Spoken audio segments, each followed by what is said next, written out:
Good afternoon, friends. Welcome back to the Rob Maness Show. You are going to be absolutely stunned by what you'll see on the show today because I'm going to bring you back to the past to bring you forward to today this week.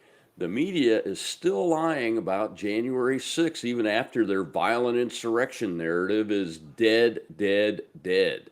In light of Tucker Carlson's reveal of the once secret House videos putting that violent insurrection narrative to rest, and I'm on vacation this week, I'm re-releasing my interview with the great Julie Kelly of AM Greatness from last year. Why, you ask? Because you will be shocked, stunned, no, not really, to see how the media and uni-party members like McConnell and Schumer are still lying about January 6th. Every J6 political prisoner case should likely be thrown out at this point, considering the unethical behavior of the judges, FBI agents, and prosecutors. I would say enjoy it, but you won't enjoy this because you'll see they're still doing it even more than a year later. I'll see you next week on the Rob Maness Show. The political right, Julie Kelly, is my guest this week. Julie, welcome to the Rob Maness Show. How are you? I'm great, Rob. Thank you. And looking forward to talking with you. Well, I know my audience will be excited to hear from you because many of them are your followers, and as am I. I'll just admit it up front in all transparency. I'm a fan of Ms. Kelly, and but more importantly, I really appreciate your work and what you're doing for America. Congrats on your book. It's a great achievement. Not a lot of folks can do that. I've never done it, and would love to someday. So it's one of my goals. Great. But and I'm assuming it's on Amazon and everything. Mm-hmm. Yes, it's available on Amazon. It's also available at my publisher's website.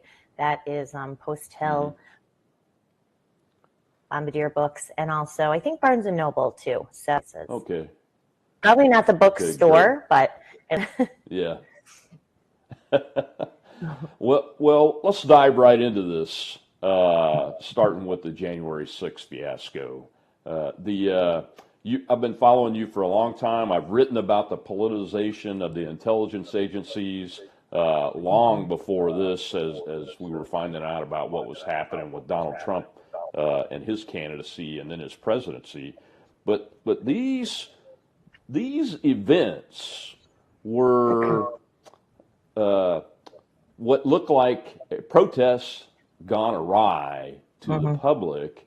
But you've done a lot of detailed work on this. And what have you found from, and I mentioned it in my intro, what have you found from the participation perspective of law enforcement and undercover agents and informants, paid informants, in initiating this and planning it?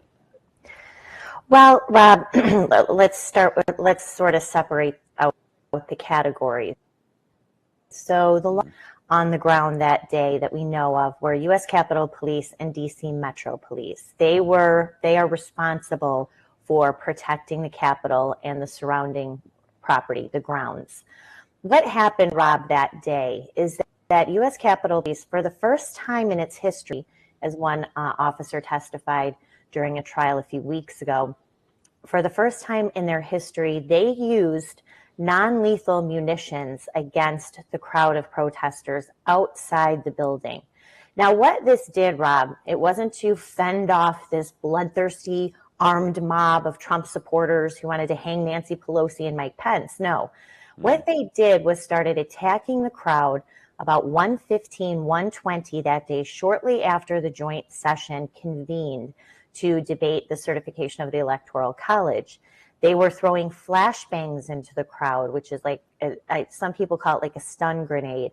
When it hits the ground, I'm sure you're familiar with this, your expertise in intelligence, and it emits this loud bang and loud bright flash of light.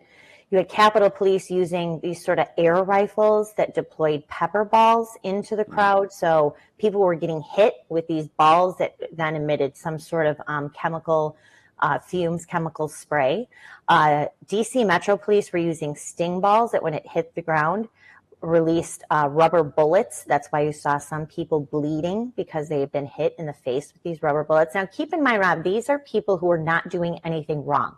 They are lawfully assembled outside the building, which they later found out had been restricted. So many people have been charged with trespassing on grounds. But that is what prompted a lot of the physical confrontations that you see in these little clips between police and protesters. The media and the Democrats want to portray the police as victims, but really what they were the first really set of instigators that prompted some of the violent clashes that we saw that day. And I do explain a lot of that in my book as well. So let's talk timeline here. It was the Capitol Police and DC Metro Police that initiated using force against the protesters, not the protesters trying to break into the building and push the Capitol Police around or beat them up and those kind of things. Well, what happened shortly before this occurred, when police started throwing munitions, we still have a lot of questions about this. The first so-called breach of the exterior, so they had the whole grounds they said were restricted. So some people may have seen this video. You see a man named Ryan Samsel right before 1 o'clock approach 4 or 5 Capitol Police. They've got these bike racks set up. The person who whispers in Ryan Samsel's ear is Ray Epps, who I'm sure we could talk about a little bit too. Yeah. After Ray Epps whispers in Samsel's ear, he knocks over the set of these metal racks, and then a bunch of people go up the stairs and towards the west side of the Capitol. That was really technically the first, and that is when there were some confrontations. Now, those were the Proud Boys. We know that there were informants in that group. We don't know how many. But this happened right as Trump was still speaking. So the idea that people left Trump's speech, they came to the Capitol, they breached the grounds, and they confronted police isn't true, because his speech wrapped up at 1:10. This initial breach, Ryan Samsel obviously was not at the president's speech. This initial breach of some of these, I don't know what you would call them, protesters, agitators, informants, etc., happened while the president was still speaking. The people who were right there until 2 o'clock shortly thereafter was almost 2 miles away. A big crowd of people, people are kind of lingering. They're trying to walk there. It's very crowded, etc. So the idea that people left Trump's speech, went there and attacked the Capitol, of course, is not true either. Were there some people who acted badly that day? Yes, there were. There was this mob mentality. They saw police attacking the crowd. Of course, at 2:45, they learned that a woman had been shot and killed inside the building. 2 other men had suffered cardiac arrest around 2 o'clock that day, so they saw these people being dragged. So this all sort of fomented this sort of outrage. Plus, they really weren't sure what was happening inside the building. Everyone who I've talked to complained that they had no cell service.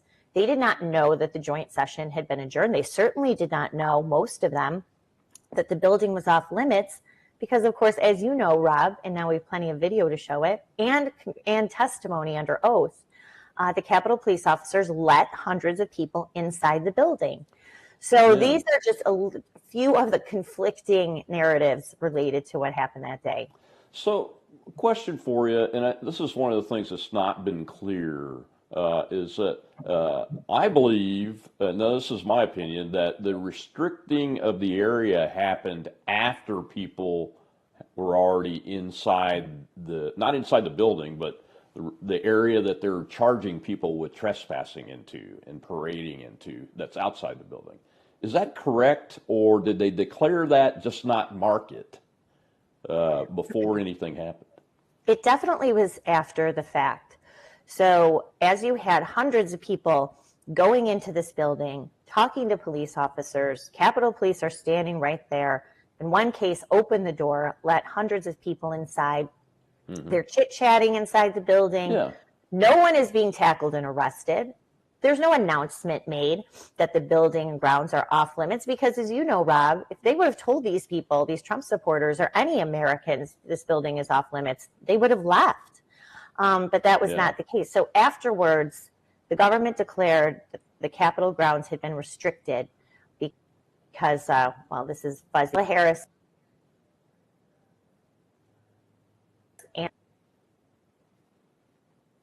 and Mike Pence were inside, so technically Kamala Harris was inside the building. Mike Pence is a little bit shaky too. But you're right. It was definitely thousands of charges related to restricted access or restricted grounds. Idea that it was off limits that day. Yeah, and you mentioned the whereabouts of Harris and Pence, and why that's important, folks, is that Americans are being charged with being in that area, and that area was established because so-called the location of protected people by the Secret Service was there in some place, and they do that in order to clear the area and those kinds of things. But as you mentioned, I think Kamala Harris was in a holding position over at the DNC headquarters, which is also another interesting fact because her security team, supposedly, did they find the DNC pipe bomb, or they missed it when they cleared the area and somebody else found it? Well, presumably they must have missed this device, right, Rob? Because we have been told by the FBI that these devices were outside of both the DNC headquarters and our headquarters. Now, these headquarters are a few blocks away on the east side of the Capitol. They're close to each other. So we have seen this grainy video, right, of the guy with, we never see him actually planting any bombs. He's just carrying some bag. So planted the bomb. So Kamala Harris left the Capitol around 11:30 on January 6th and went to DNC headquarters. Of course, the Secret Service would have conducted some kind of security sweep. So did they miss this? How could they have? It was right there. The photograph that we've seen that is allegedly there, right there by some bench. How did they miss it? But Rob, the story of the pipe bombs themselves is super sketchy. As you know, now we're here almost 16 months later. No one has been identified, arrested, or charged with planting the pipe bombs. There's a lot of odd coincidences about the woman who allegedly found the pipe bombs. She works for an agency that is tied to the FBI. So that in itself is a very sketchy story. And of course, the media, like everything, has completely lost interest in who would have set those pipe bombs and how they got overlooked by the Secret Service, if that was the case. Yeah, and folks, just so you understand how incredible this is, 16 months later, it is impossible to build an explosive device without leaving DNA traces, touch DNA traces, without leaving a trail of where you got the components of that device and how they were purchased. So there ought to have been some, at least, arrests made at this point. And I think one of the videos even shows the suspected individual, holding a cell phone. So, yeah, it is just absolutely incredible that no one has been arrested or even brought under suspicion and named a person of interest in these two pipe bombs. And as a former bomb disposal technician myself, it's appalling that there's somebody out there walking around, whether it's a person working for the government that was playing a role in the government, or what's even worse, a potential terrorist that uses improvised explosive devices to attack American citizens. Well, Rob, if I can just point out, and you are right, and this is why I think that the pipe bomb is another hoax, is this all happened in a crucial 15-minute period right before the joint session convened. So at around the same time that law enforcement was alerted about this pipe bomb was the same time that this breach I just talked. So this is what you set up the panic that day. So as soon as there was a report to the Capitol Police, who we know are bad actors, dishonest actors, now are spying on Republican lawmakers and staff, donors, constituents under the guise of Capitol Intelligence. So these are Nancy Pelosi's. This is her own little secret service. Allegedly, this woman who reported the Capitol Police, this happened around the same time this breach happened, which panic. The media found out about pipe bombs. They ordered the evacuation of buildings that were nearby. One more, trying to set up panic that something horrible was about to happen. This indeed was one of the things that prompted the panic that day that we've seen in the FBI videos had a cell. The FBI has been using what they call the cell phone. I can't think of the warrants to collect entire city of Washington, D.C. the day before and on January 6th. You're telling me they can't identify? They have the person, they have a time on the 5th. They can identify who this person is. I mean, come on, we don't even know if the guy in the video is actually allegedly the pipe bomber.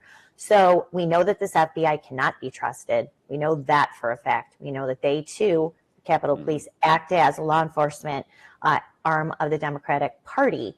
So we need to keep pushing for answers about the pipe bomb, because if it indeed is exposed as another hoax, then that shreds a whole major aspect of what we were supposed to believe about January 6th.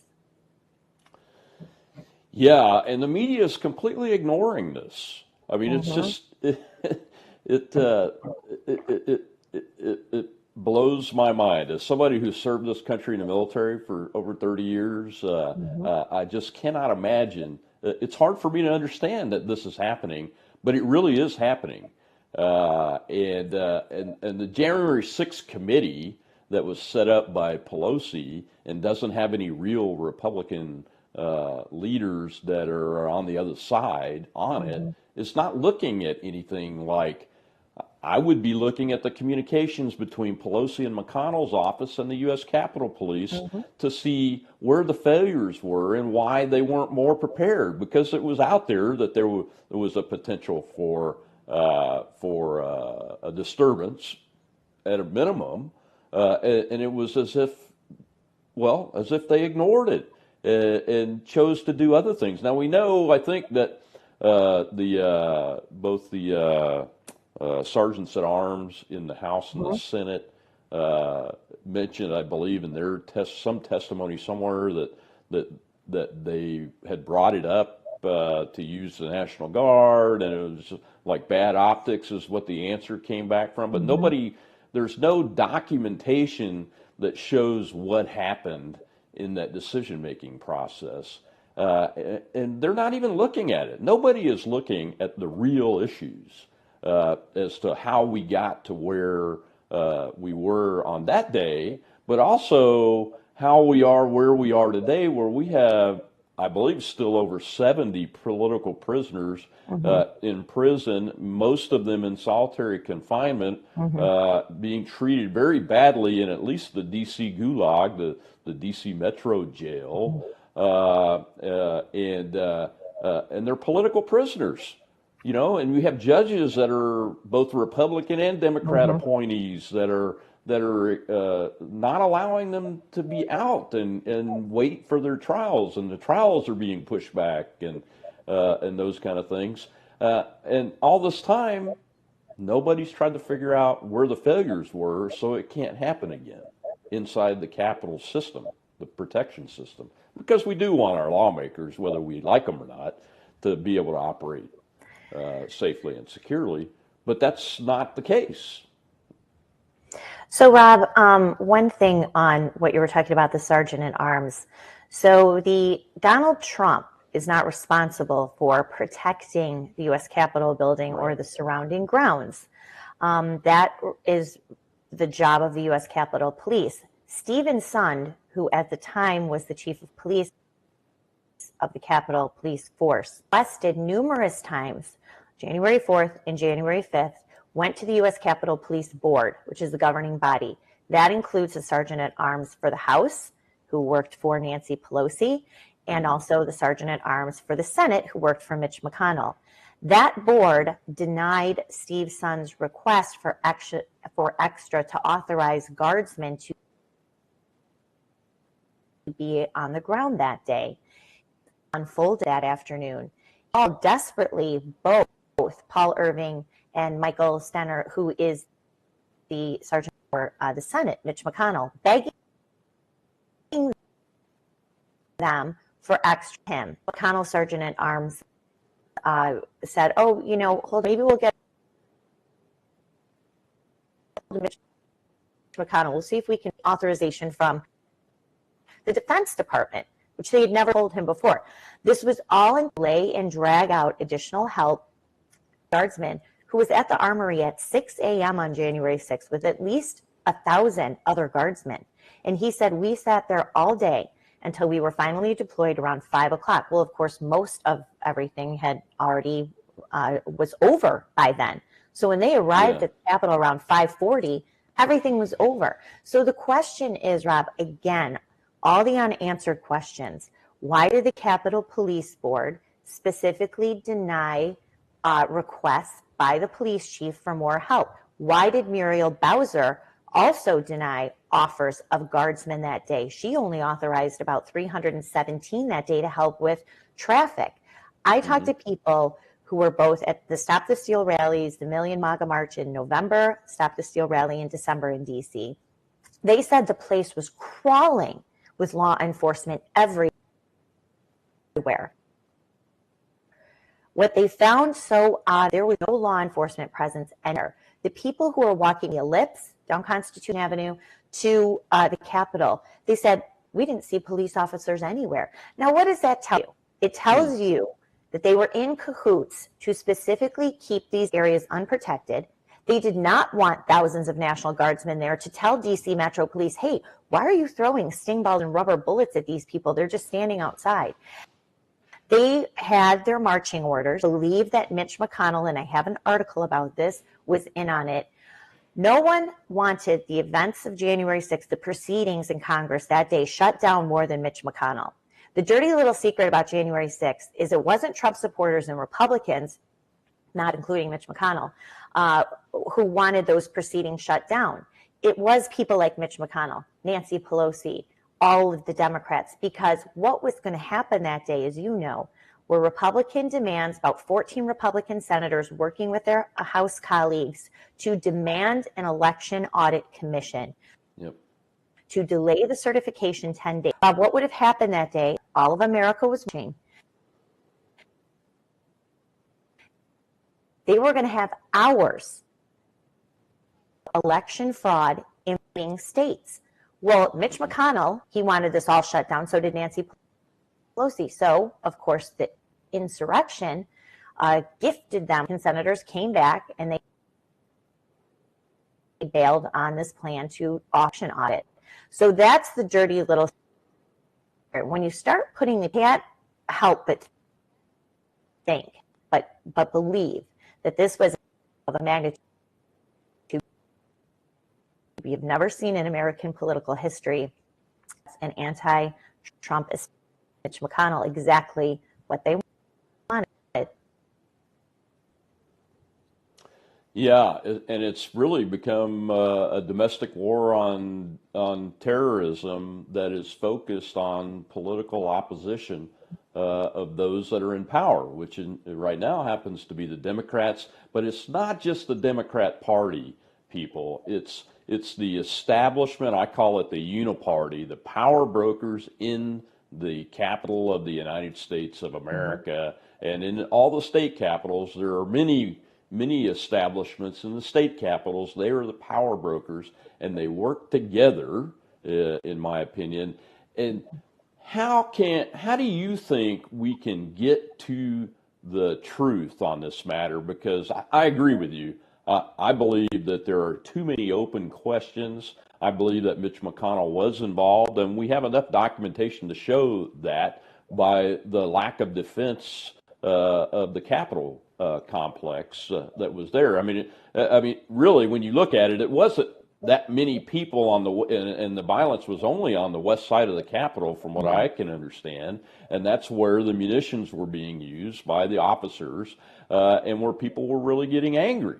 According to witnesses that I've talked to, the east side was fairly calm.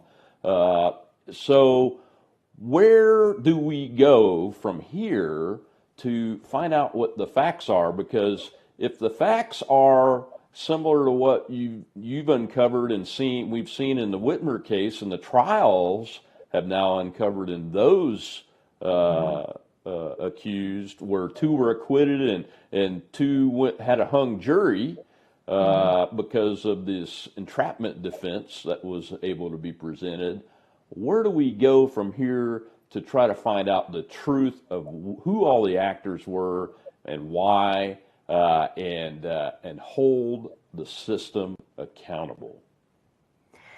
So that's a great question, and it's one that I get all of the time. Is going to be very interesting is to see what is produced January 6th committee cover. Going to be a very telling sign. So the committee are holding a series of 8 public starting next month. Be involved in those hearings. What will they cover? What are they going to discuss? They also are going to produce some sort of report in September, and this will be the setup for legislation to make sure there's never an insurrection again, which of course will continue to criminalize political speech and political activity. That's what it will do. But what they won't cover will be telling. Did the committee interview FBI Director Christopher Wray and talk to him and get information about how many undercover agents and informants were involved before and on January 6th? We can't get answers about that, even though we know that there were undercover agents and informants in the crowd and informants who infiltrated groups like the Proud Boys months before January 6th. So will the committee address that? The answer, I'm sure, will be no. The pipe bombs we will talk about, will they explore or even address how those devices allegedly got there? They talk about or release 14,000 hours of surveillance video that was captured by Capitol Police security cameras between noon and 8 o'clock on January 6th. You know, this is a huge trove of video that would show the American people exactly what happened inside and outside the Capitol building that day. If this event is comparable to 9/11, the Oklahoma City bombing, it is a domestic terror attack that the likes of which we haven't seen in 20 years, then why won't they release that video? All of it is under protective orders if it's being used in these criminal cases. The government. Watch the rest of this interview on Red Voice Media Premium using the link below. Completely uncensored and ad-free. Not a member yet? Try it for $1.